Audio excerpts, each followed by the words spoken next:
All right, let's try this again. I'm a little out of practice, so you have to pardon my recording and glare off of my forehead here because I'm not at home, so I don't have the most pleasant lighting. But I wanted to talk about what's happening with World Civilizations 1, what's happening in Chapter 5 in Unit 3 that talks about Mesoamerican cultures. It talks about Native American cultures in Central America, in South America, and in North America, as well as in the Polynesian Triangle. It's significant because when we get to the Western Hemisphere, we get to this influx of folks coming in.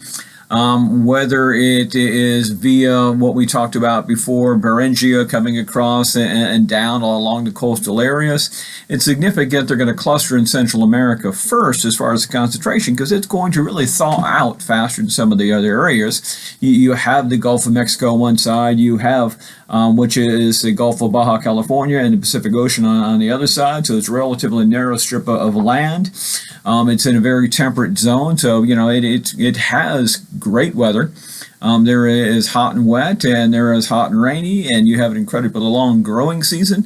And so it's not a mystery about what we get a birth of civilization there to begin with. There's a few on there that are significant, and folks, we don't talk about all of them because we start to look for record, we start to look for what they have left behind. And so written languages are significant, spoken languages are significant, but also we start to look at the architecture they leave behind. One of the oldest civilizations and kind of the root civilization for this area is going to be the Olmec peoples. If you look at our textbook, the textbook talks about, well, look, it's a trading civilization. They have several pockets throughout the Yucatan, both on the Gulf coast of the Gulf of Mexico itself, a little bit more up towards the edges of Veracruz, up towards the edges of modern Texas. But there's also some along the Pacific coast and some of the pockets a little bit closer down to Guatemala on the peninsula itself. What we know is in several of the larger cities, we're going to find some stone sculptures. One of the significant ones the book talks about is a stone head made of basalt, a granite-style substance, and it's significant because it's a 40-ton sculpture. And I often tell students, look, you can tell a lot from the people by the architecture. You can tell a lot about the people from, in this case, a 40-ton sculpture. The other thing is when you start to look at this sculpture, you find out that the basalt, where this would have come from, the quarry where this would have come from, is a significant space, a significant distance away from the actual sitting and placement of the sculpture. And so you have to be able to assess. And the assessment is a huge part of this because I want you to think about the fact, okay, well, look, we had to move the rock, and the rock was at least 40 tons because it's approximately 40 tons now. And we assume that, they probably carved it either before or after. Well, they would have had to carve it before or after they moved it. And so you have to figure out that they're going to move this, that they've got some engineering going, that they have a group of people going. I had students sit there and do the math at one particular point. They figured that on average they could carry about 50 pounds at about 2,000 pounds per ton. They figured they would need somewhere between 1,500 and 1,600 people just to move the cotton picket sculpture.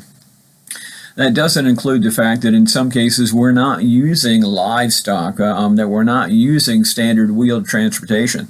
One of the theories that the book talks about, or archaeologists talk about, is, well, perhaps they floated it down the river. And I always think, okay, am I capable of building a raft out of the available materials in that time period that will support, 40 tons, plus enough people to steer the raft and be able to control it? Because you really don't want a raft with a 40-ton statue bashing its way down the river because it was going to dump your rock in the water. So these people can do some engineering. Yeah, they can do some sculpting.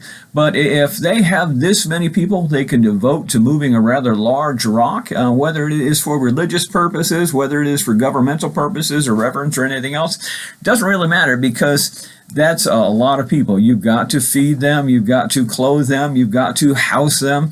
And simultaneously, while you're devoting all the time to them doing this, you also have to think about the fact that in addition, we still have the farms going, we still have the trade going, we still have military right? Because there's a lot of groups of people in here that are competing for common resources. So we still have a fully functioning society in addition to this huge retrieval of the rock process along the way. And so that tells you a lot about the Olmecs. And the other thing about the Olmecs is because of their trade, because of their influence, because of the fact that they're going to be spread out throughout the Yucatan and throughout the peninsula, that they're going to affect and interact with a lot of these other groups. And so they're a major influence on the architecture. They're a major influence on some of the things that they're building and they're making and they're trading. And so we look at them as the root influence in this particular area.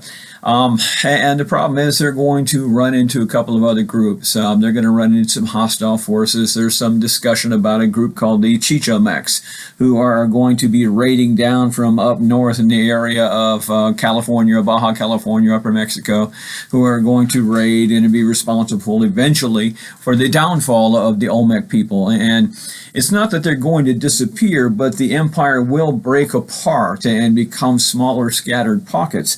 And those smaller scattered pockets are going to be the rise and the beginnings of the Toltec people. And so the Toltec will kind of pick up the remnants of the Olmec Empire.